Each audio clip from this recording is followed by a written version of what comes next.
Hello and good evening. My name is Michelangelo Sledge. I am a senior psychology major from Chicago, Illinois.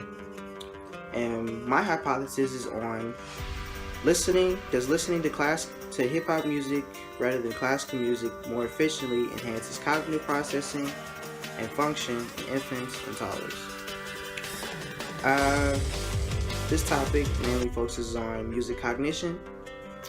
As we understand, music cognition is expressed in methods of cognitive sciences and experimental, computational, and neurological sciences.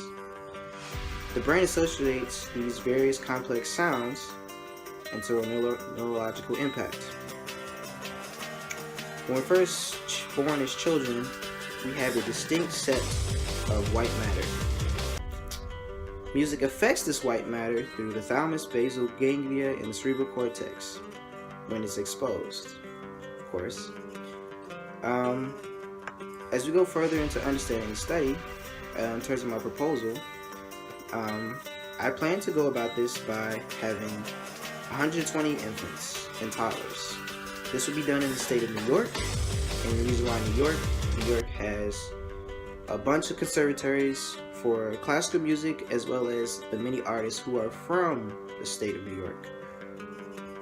I don't need to name a few, but like Biggie, Tupac, Jay-Z. Besides the point, we plan to recruit the parents generally to have the infants come in. We plan to do this recruitment by ways of flyers, commercials, and billboard ads and throughout the state of New York, but they have to be near daycare facilities and they have to be near hospitals, generally so we know that they were born within a 12-month span and between the ages 1 to 5, because generally that's where you'll see parents. Further going into the idea, the design is a qualitative method design. We're definitely correlating through the Stanford Binet Intelligence Scale Survey. This survey has 4 categories. Those 4 subcategories are visual, abstract reasoning, verbal reasoning, quantitative reasoning, and short-term memory. This will only be given towards the toddlers because they're old enough to comprehend and talk to us in responding. And then we have an EEG. The EEG measures brain potential, and this will be given to infants. The infants will only take the EEG. They will also take the fMRI as well as the toddlers. But the infants will only take the EEG because the infants can't talk. They only babble or make sounds.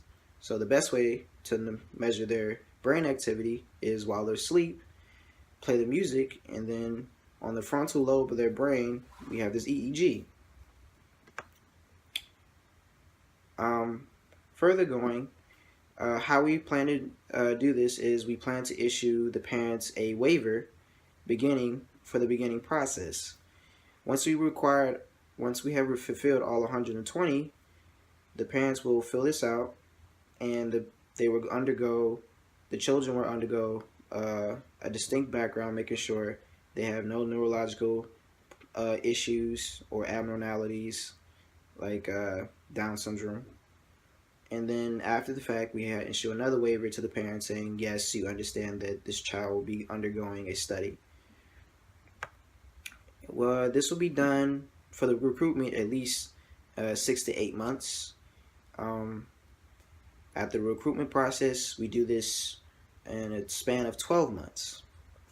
We have 2 groups. The first group is infants. The second group is toddlers. Each set is actually split into 30 because they're each of 60. One set will listen to classical music, another set will listen to hip-hop music of the 60 of infants, of the 60 of toddlers. And every 2 to 3 weeks, we will actually do this scale with the infants. We will do the scale with the toddlers. The reason why we're doing this with toddlers is because, as we stated before, they're the only ones that can comprehend and understand us. As time goes by, we start measuring their fMRI on their neurological activity and it will place these on their brain. The EEG will measure the infants on the frontal lobe of their brain in this time period. This should help us evaluate generally of the EEG and the fMRI that there has been a change in terms of their uh, neurological brain activity, either making them smarter or making them more aware in their cognitive surroundings.